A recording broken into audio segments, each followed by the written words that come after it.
শ্রীধাম বৃন্দাবনের রাধা গোবিন্দের দোল উৎসবকে স্মরণ করেই আমাদের এই দোল উৎসব হচ্ছে। কয়েক বছর ধরেই আমরা এই পঞ্চম দোলে সেখানে আনন্দ করি।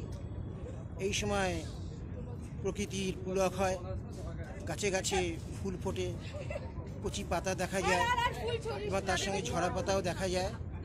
সেই সঙ্গে প্রকৃতির যেমন একটা ভাব হয়, সেটি যেন আসবে, সেই আনন্দে তার একটা আনন্দের শিহরণ হয়, সকলের সঙ্গে সেই রঙের বিনিময় হয়।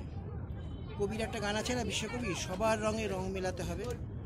সবার রঙে রং মেলাতে অর্থই হচ্ছে আমাদের যে মন, এই সকলের মনটাকে নিতে হবে, একে অপরের মনের সঙ্গে মিলন করাতে হবে। মিলন করে সকলের মন এক করে এই মনটি যার প্রাপ্য সেই ভগবানকে দিতে হবে। আজকে এই হোলির দিনে স্বয়ং ভগবান এসেছিলেন। তিনিও কিন্তু এমনি আসেননি, গায়ে রং মেখে এসেছিলেন।